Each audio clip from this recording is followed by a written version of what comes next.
This is a wonderful thing that we're going to do. It's a panel talk, and they are all three patients. I have one thing to say. Don't let me forget my little. If you can't fly, run. If you can't run, walk. If you can't walk, crawl. But whatever you do, you have to keep moving forward. Okay? I like that one. Okay. So we have three people on our panel here. The first one is Pat Bowles. The second one is Howard Mason. And the third one is Becky Douglas. And what they're going to do is share some information with you. There is a question answer period of time built in a little bit. If you have questions, kind of hold on to them a little bit until we can get to their end of their stories. So we're grateful they're here to share their stories. And so we'll get started here with Pat. Good afternoon. I'm Pat Bowles. I have IPF, and with that, because it's incurable, it's progressive, I have become a problem solver. I plan to cover three main topics: my diagnosis, a couple of scary moments, and some problems I've solved over the last 9 years in trying to deal with how to live my life. My first diagnosis was in spring of 2010. My regular doctor had told me that I was breathing heavily. I thought it was just the way I was. My first consult was with a pulmonologist, and she did some tests, gave me some medicines, and sent me on my way. On my return visit to her, she said I was doing better, my lungs seemed clear, and I didn't need to come back. At this time, my regular doctor said I had ground glass pneumonia. September 2010, I came back to my regular doctor. I didn't feel any better, and I decided I needed a second opinion. I requested a consult with doctors at National Jewish Health at the downtown campus. A consult with the doctor was scheduled 2 days later. My first visit at National Jewish, my doctor said, "Pat, you are a very sick woman. Don't know what's wrong." Thank you. Okay, where am I at? "You are a very sick woman. I don't know what's wrong, but we'll find out." Once checking my insurance, it was okay. The tests began. There were 3 the first day, with no time for lunch. 3 more the second day. And of course, many, many more since then. The cause of my IPF is not known, but quite possibly it was medication I was taking for another medical issue. And consequently, throughout the years, with each doctor or medical visit, I invite the medical provider to listen to my Velcro lungs. Not many medical providers have that opportunity, I've found out. Some hindsight and some early symptoms. IPF had probably started several years before my symptoms became apparent. And they became apparent because I was labored breathing when hiking in the mountains. And we are square dancers. I couldn't square dance easily to dance figures and routines that I had been doing for years.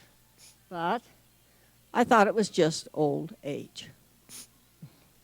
I've had a couple of scary moments, but most of the time I have just accepted that my breathing was getting more difficult and went on with life. In January of 2019, I became very lightheaded, went on my regular 2 liters of oxygen. This came on suddenly at home. An ER trip to the hospital a 2-night stay, and the diagnosis was many small blood clots in my lungs.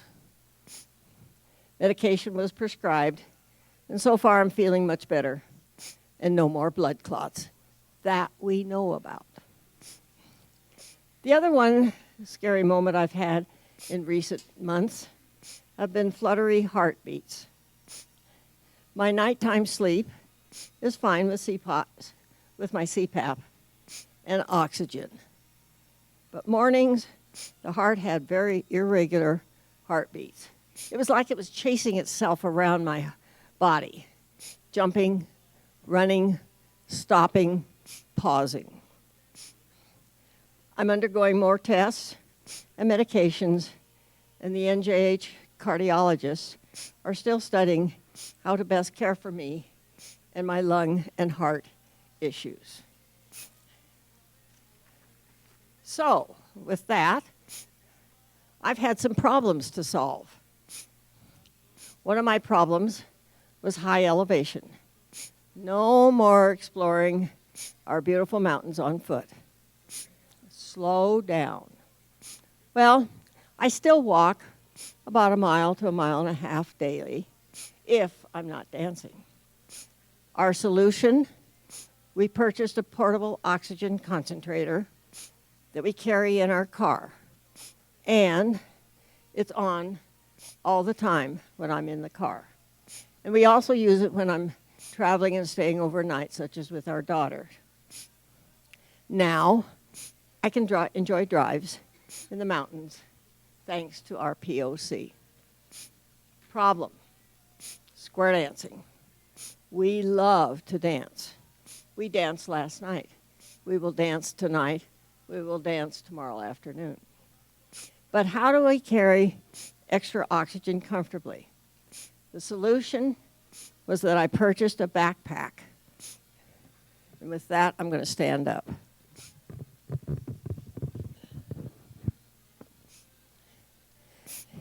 My backpack is, oh, that sounds better, is a Camelback water carrier. We removed the water bladder. We modified some of the straps. And I put in a small oxygen bottle. Now, with my OxyView glasses, which I have on, they are attached to the small bottle, and the cannula keeps the tubing away from my face. I can tuck the tubing into my back and out of the way of other dancers' hand and arm movements. Problem, CPAP. You all know what that is. My first sleep study, I was grumpy. Why am I doing this? The technicians weren't overly friendly, and I was a terrible patient that night. Okay, so I'll watch this video, and I'll go to bed with all this stuff poked on my head. Now, we'll turn the lights out, and you can go to sleep. Well, about 2 o'clock, they woke me up. Here, put your CPAP mask on. And wouldn't you know it, I slept very well for the next 3 hours. And I've only missed one night in 10 years, and that was an overnight flight from Alaska. Problem, rough, cold tubing to sleep with. Solution, I made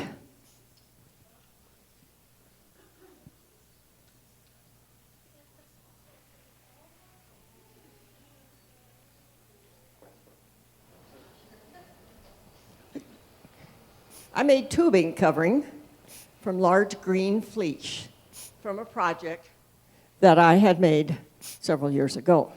This is its tubing, right off my CPAP. Now, I have a nice, warm, cuddly companion in bed, along with my husband.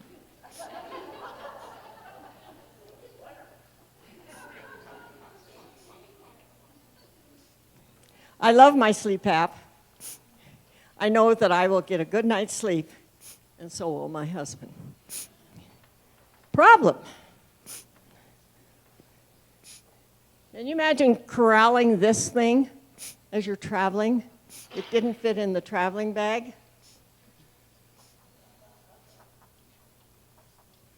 So I made a bag for it. I made it out of red material so we could find it and it wouldn't be left behind. And note that this says CPAP, not crap.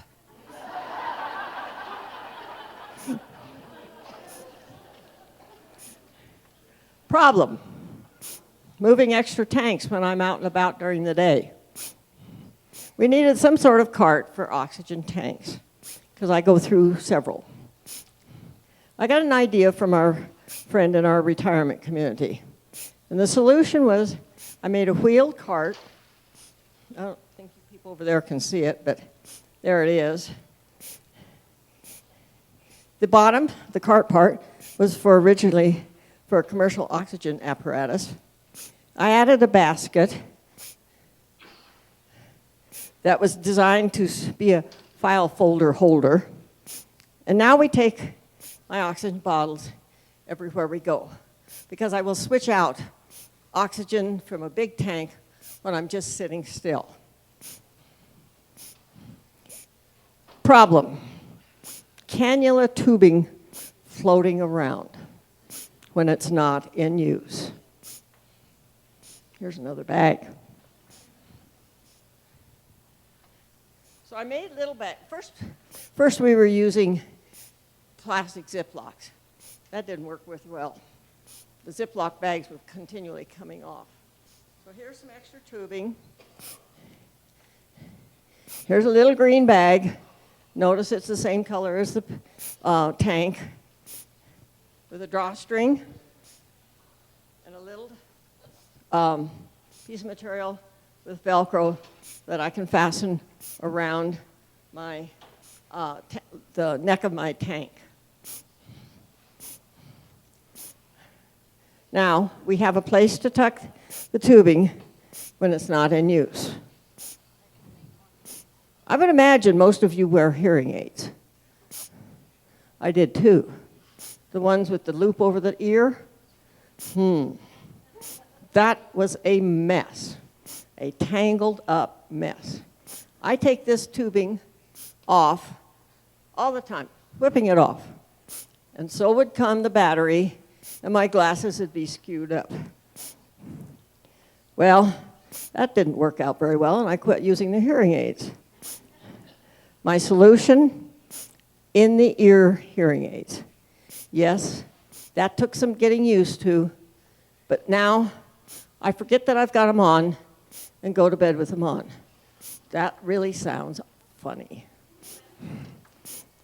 In conclusion, because I didn't have too many people to show me how to cope with this disease, I have tried to be creative in solving the problems I have faced so that I can live a successful and active life with IPF. Thank you.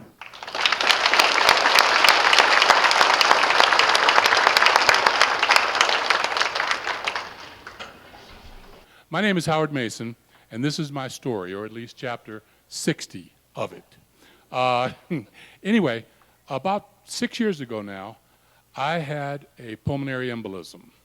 Leading up to that, I had all the signs in the world to let me know that something was wrong. I would say probably about 20 years worth. And I wasn't that type of person that wanted to just simply ignore or look away from any problem that I might have been having. I just simply didn't pay attention. And I can remember from time to time going through things like being lightheaded, not being able to sleep. As a matter of fact, on 2 occasions, just prior to my finding out that I had the pulmonary embolism, I almost blacked out on the highway on the way home from work.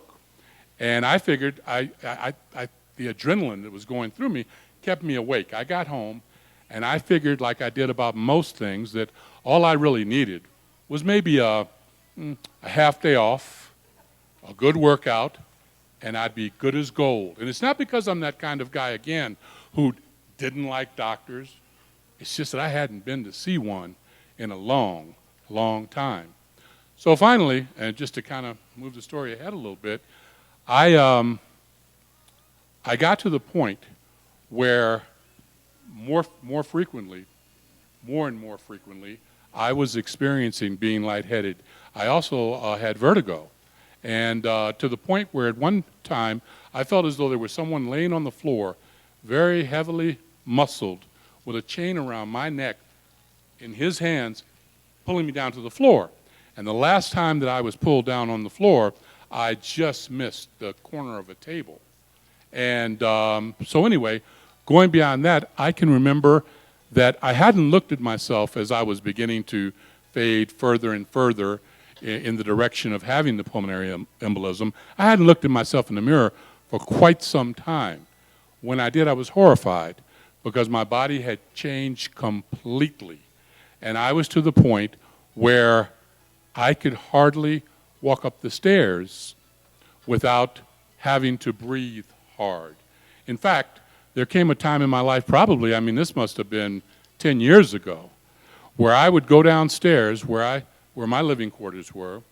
I would talk on the phone to a friend. I would get the phone and I would say, I'd walk down, get the phone, and I would tell them, hold on a minute, I have to do something. I put the phone down so that I could catch my breath. I was too vain to let them hear me breathing hard. And this went on for quite some time. And finally, one day I was home by myself and I needed to go upstairs. I stood up, vertigo got its hands around me again, pulled me down to the ground, and I felt like I couldn't get up the stairs. I walked a distance of about maybe 10 feet, and I was completely out of breath. And not only that, I was making sounds that scared me to the point where I was glad that there was no one else home. I decided I had to get upstairs, so I walked the first 7 stairs to the landing. My body was screaming at me to stop in order to gain relief. I rested for a minute, and then I walked further, the next flight. When I got upstairs, I could not breathe to the point where I couldn't sit down to find relief from the way that I was feeling. Well, finally I sat down, and I had just enough room in my thought process to ask myself, wow, am I dying? Because that's what it felt like. As time went on that day, I got a little bit better. I ached all over. As a matter of fact, my arms were killing me. I couldn't find a comfortable spot. Well, by the time that my housemate and later hero got home, I didn't say anything about what had happened. I didn't want to scare anybody, and I figured, well, it was over. Maybe all I needed was a half day and a good workout, and I'd be back in shape. Everything would be okay. Well, as it turned out, my housemate and hero continued to prod me because there were many signs, there were many things, symptoms of my illness. And one of them was getting sick for no reason. I wasn't nauseous, but I couldn't hold anything down. And it was a regular occurrence, day after day after day. And my friend suggested to me that it might be a good idea if I saw the doctor. But I didn't think I needed it, not because I'm so much of a man, it's not going to do me any good, just because I wanted to continue to not pay attention. Successful in that for a while, finally my friend got me to go. We had 3 appointments set up. One for the doctor, one for the imaging clinic, and one to get blood work. Having not gone to the doctor for years, I thought, wow, after I'd gone to see the doctor, had my blood work done, had the imaging done, that I was good to go. Everything was okay. That was it. I found my healing in doing those 3 things. However, and fortunately, the doctor that I saw made a call to my friend because she was on my list to someone that could be talked to by my physician, called and said that she couldn't sleep that night following my having been there because of the fact that she figured that I might have clots. And so I needed to get to the emergency room as soon as possible. Well, my friend and housemate's daughter's birthday was on Friday, and this was on Wednesday that I got the information that I might have clots. Her birthday was coming up, and I didn't want to miss that. So I said, how about we go after we celebrate the birthday? That makes sense to everybody out there, right? Yeah. Well, that's what I did. As it turns out, I end up going to the emergency room on that Friday, and as soon as I was wheeled in, they did a little bit of work further, trying to find out, what may be ailing me. And within about 5 minutes of getting the information that they sought, doctor walked in, and he said in his best bedside manner, "You're in trouble." And he said, "Mr. Mason, we don't know if we're going to need to schedule you for emergency surgery. It appears as though you may have a tear in your aorta." And, I figured, and I was just listening, not afraid, but not because I was brave, just because I was probably in shock. And I laid there and I listened to him, and he walked out of the room, and he went to the, there's a wide open area where there's a bank of desks and cubes, and he was talking about me. I heard my name, my housemate heard my name, so she opened the door and then closed the door because of what he was saying outside of the emergency room where I lay. He came back in, and he was still very, very, very concerned, very worried, and very unable to provide any comfort to me, verbally or otherwise. About 10 minutes later, another doctor comes in, and she sits down, and she gets herself set, gets the paperwork right, and she says, "Well, here's the deal. Here's the things you need to do. You'll do this, you'll do that, or you'll die." So it was just my lucky day. I was getting people, one after another who were adept at providing comfort to me. The third doctor that came in, it was nice. It was like he was backlit with a light, with 1,000 lights. And he had a nice beard trimmed up, nice blue on, a calming color, and one of my favorite colors. And he looked down at me and said, "Mr. Mason," he said, "it appears as though you don't have a tear, but rather there is a tail on the end of your clot, which provided us with information that wasn't correct. And now I'm feeling pretty good." So what happened is, further, I went into the intensive care, and I was there for 3 days with some of the greatest people in the world. They would come in at night, and they would have to do different tests, and they would always apologize for it. The only thing I could tell them is, "Thank you for coming. My being awake or awakened by your coming in here is the least of my worries." Wonderful, wonderful people. And so I spent my 3 days in intensive care. I spent my 3 days in the regular hospital, and I was told that I was now ready to go home because the heparin I'd been on was such that it had gotten me to the level that they wanted me to be for my INR. And so home again, but knowing not what to think about what I needed to do to get myself back to a level that was at least middling. And as it turns out, the doctors that I saw quite a few, told me that one would tell me I could do this, one would tell me I could do that, one told me not to do either one of the things that they told me. And so for a while, my workouts were in a state of abeyance. I didn't do anything, and I had been a person who worked out all the time. Soon enough, and I kind of got to wrap it up, but what happened was I was finally told, "Hey, you can do this, this, and this." And now, again, racing ahead, I get up probably about 5 o'clock in the morning.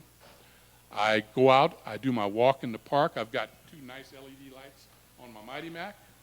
And I then do my band work. And then I have 2 days a week that I go to rehab.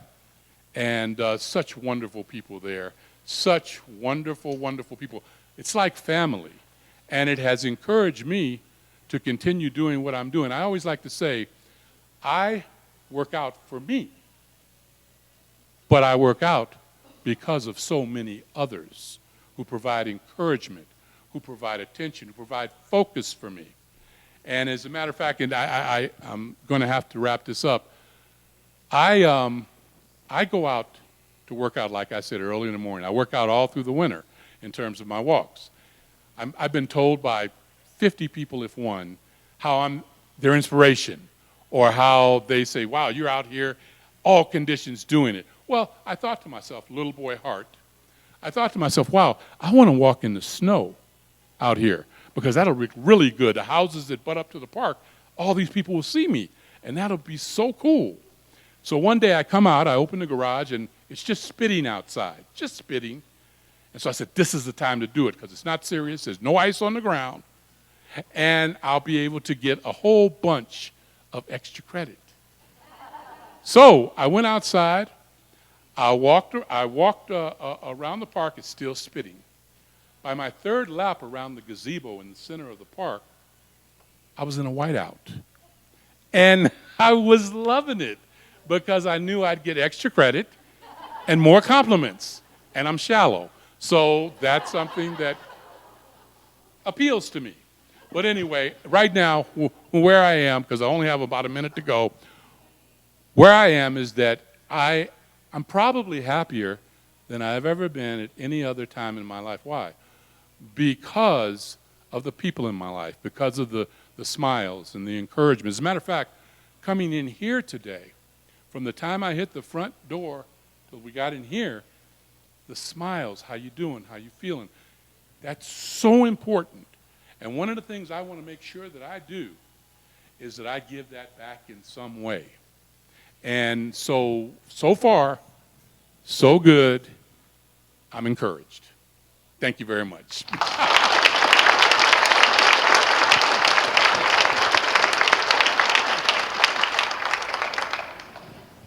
Okay. Am I on? Good afternoon. My name is number 21, and I'm here to tell you why I live a good life. Today is the best day of the rest of my life. Live in the moment. We've all heard these cliches much of our lives. But how do we get there? I am living a good life. I have 2 daughters that I am close to. I am involved in my 2 grandsons' lives every day, and that is great fun. I travel. I have a very eclectic group of friends. I garden. I am an artist. I enjoy visiting with my siblings. I belong to a book club, a church, a support group, a harmonica group, an exercise group, a knitting group, and a play group with a weekly adventure play date. I do yoga, and I'm playing golf again. Whew. I'm having fun, and sometimes I think I'm doing too much. Life is good. I have a lung disease that has 22 letters. It's called tracheal bronchomalacia. The short version is called TBM. Malacia means an abnormal softening of tissue, usually cartilage. Mal, or M-A-L, the beginning of the word Malaysia, is Latin for bad. TBM in the Urban Dictionary is defined as a totally brainwashed Mormon. Even though I don't drink Red Bull and I'm not a Mormon, I do have TBM. So much for taking Latin for 2 years and becoming a middle school English teacher who is obsessed with word derivations. TBM is a collapse of the airways. There are 2 kinds of TBM, infant and adult. Infant TBM is caused by genetic conditions or is congenital. Adult TBM is often an acquired form that initially has no symptoms, but over time is progressive. Whereas people will develop shortness of breath and wheezing, the cause could be trauma, prolonged compression of the airways, or respiratory diseases. Treatment could be continuous positive airway pressure, CPAP or crap, as Pat called it, stenting, or surgical correction, such as I had, called a tracheal bronchoplasty. I think I am both kinds of TBM. I was a low birth weight baby and I didn't thrive. Growing up, I could do short runs, sprints on the swim team, bike, but nothing that was ever an intense long distance. I just thought this was my preference and was normal. And it was normal for me. Being short of breath didn't keep me from skiing, hiking, and climbing many mountains. In my 50s, I started collecting a few autoimmune diseases. The reason was stress and age. My husband had recently been diagnosed with dementia. While at a specialist, the doctor questioned my shortness of breath after climbing the stairs. I immediately had an EKG and then was scheduled for a heart cath. When I left for the hospital, 2 hours away, and it would be at least 2 days, my husband waved to me and said, "Have a good time." The cardiologist and the pulmonologist could find nothing abnormal. I had a stress test that was normal. The primary care doc said it was probably just stress and age and asthma. Well, I find when the medical field doesn't have an answer, they say stress and age. I do have both of these. I shattered my tibia when running for a ferry in San Francisco and stepped off a curb in the dark. Following the operation February 29, 2016, I quit breathing and was put on oxygen delivered via a very large tank. I was assigned a pulmonologist in the emergency room. At my appointment, the doctor explained he would be putting me through a series of tests. I said I didn't believe in wasting time and money on unnecessary tests. Just diagnose me. Clearly, when I went in for my first appointment, he, my pulmonologist, believed in deductive reasoning, which took immense amounts of time. I didn't like him because my life was as shattered as my leg and I wanted to be active again. He didn't like me because I didn't believe in his course of treatment. There was no prognosis, and my husband had just been admitted to an assisted living facility for severe dementia called Lewy body disease. My leg wasn't healing, and I hurt. I was on a walker trying to carry a tank of oxygen. I couldn't go anywhere. I couldn't do my laundry, who cares? I couldn't clean my house. I couldn't walk across the room without oxygen. I couldn't travel, and I couldn't take care of my young grandsons. I was clearly having a pity party. Certainly, I wasn't living a good life. I referred to my pulmonologist with an unflattering name. Laura told me I couldn't say it. Why was I short of breath? Dr. Badname couldn't understand why. If my leg wasn't getting better and I was getting worse, why hadn't my orthopedist ordered an MRI on my leg? He listened to my frustration of having to deal with the leg and the oxygen. In front of me, he got on the phone with my orthopedist, hung up after some words, and got on the phone to Porter Hospital, where I was seen by a team of bone specialists the next day, who said that the procedure to fill the shattered bone had not been used for 12 years. They became my orthopedists. I changed my physical therapy and was weaned off the walker. Dr. Badname then ordered an echocardiogram with a bubble. I did bubble when the saline solution was injected into my heart. Aha. I underwent heart surgery July 2016, wherein a disc was placed in the hole between the chambers of my heart. All this was done by a robot. Because it is an area of the body that has a good blood supply, I healed quickly. It probably was a congenital condition. This is a common occurrence in newborns today and is fixed right away. I now thought my pulmonologist was great, and I elevated my nickname for him to "He Who Deduces." Alas, I woke up to find I still was on oxygen. He who deduces was flummoxed. I was mad, so was he. I couldn't travel or live the way I wanted to, and time was marching on. Precious time when you're my age. Dr. Hihu promised me that he would never give up on me, and he would find an answer. My pulmonologist, Dr. Hihu, said there was something called tracheal bronchomalacia, that 22-letter word, that he wanted to rule out. It would require a special MRI, one that was out of the ordinary. The results confirmed the TBM diagnosis. My airways had collapsed. My pulmonologist, Dr. Hihu, knew of a doctor that had invented stents that could be placed in the airways to keep them open for breathing. I underwent a bronchoscopy to measure for stents. I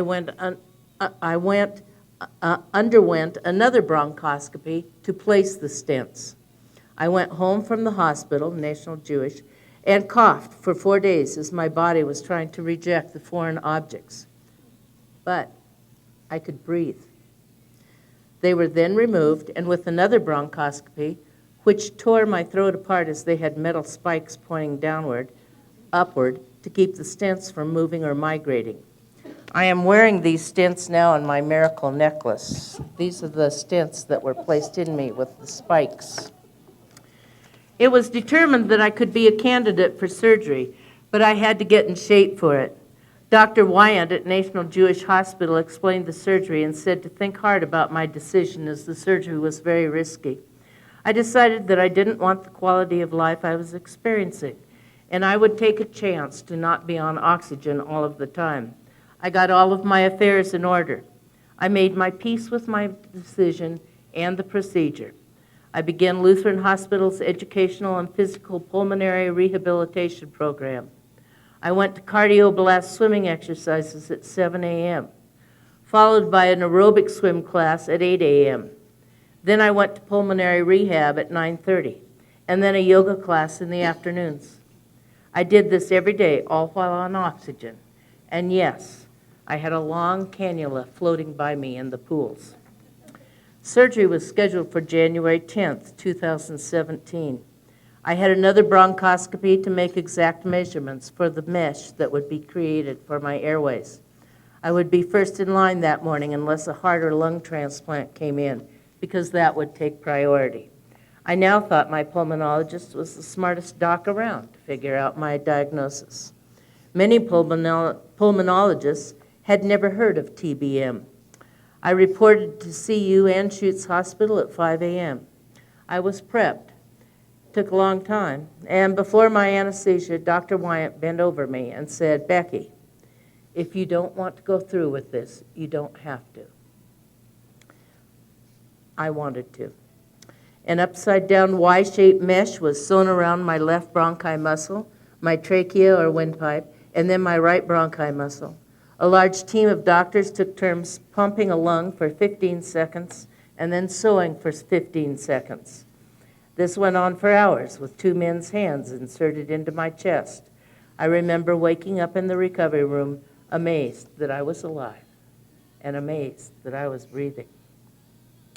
I don't remember much for the following 2 months. I was in the ICU for 5 days at CU and the hospital for 8 days. Dr. Hihu came to see me in the hospital. There are only 2 doctors doing this in North America. One is at Beth Israel Hospital in New York City, and the thoracic surgeon at National Jewish Hospital in Denver, who trained under the doc at Beth Israel. National Jewish is training doctors at the University of Colorado so that eventually this surgery can be done at St. Joseph's. The CU operating rooms also afforded space for a huge team to assist. I was number 21 that they had done. I lived, and I know of at least one other person that did. I do know that they learned a lot from my body. Perhaps in 20 years, this will not be known as a rare disease, and robots will be able to do a much less invasive surgery. My daughters had arranged for retired friends to come for 2-week stints to take care of me and keep a sterile environment. I was lovingly cared for 2 months, and I never had an infection. They also visited my husband regularly. Why did I live? There are many reasons. I was lucky enough to have been assigned a young pulmonologist who had heard of TBM. He also knew of National Jewish's work with this disease. And for the record, his name is now HWSML,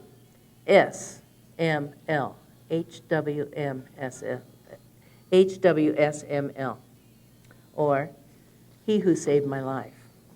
He keeps me on a rather tight leash, and I don't have to wait if I need an appointment. Dr. Hehu told me I better stick with him because it would be difficult to find another pulmonologist who would want me as a patient. He did say that. I just happened to be in the right place at the right time.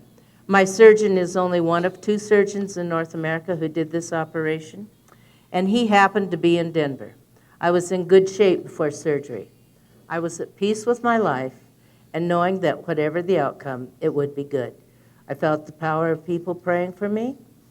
I marveled at the creation of human brains and how medical scientists and visionaries use them to figure out how to succeed. What can you do if you have this rare disease? Well, actually, it isn't probably rare. It's just difficult to diagnose and treat. See a good pulmonologist who is familiar with TBM and the work that National Jewish Hospital is doing.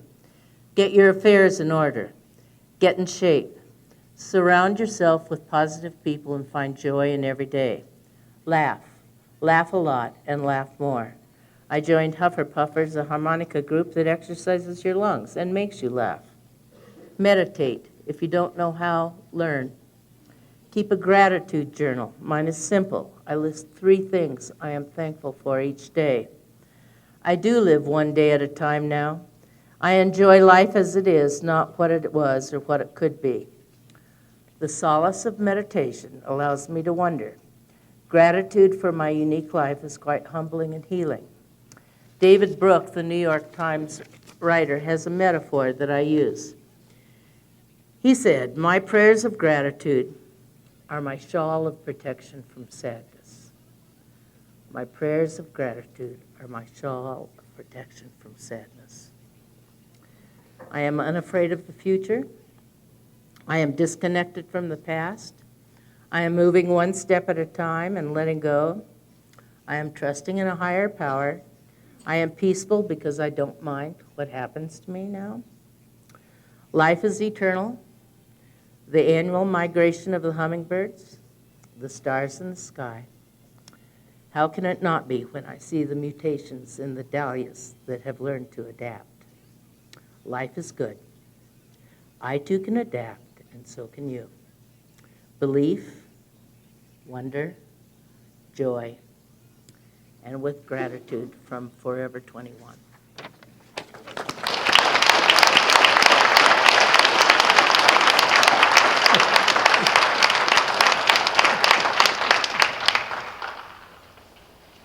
That was really awesome. You guys have made us all feel, I think, a part of your world, bringing in all the good that comes from challenges in very different ways. And I'm trying not to have tears as I'm sitting over there, but it's really all about recognizing what you do have, because we all have good. It's just hard to see it sometimes. So thank you for bringing that to us. Really appreciate it. Wait a minute.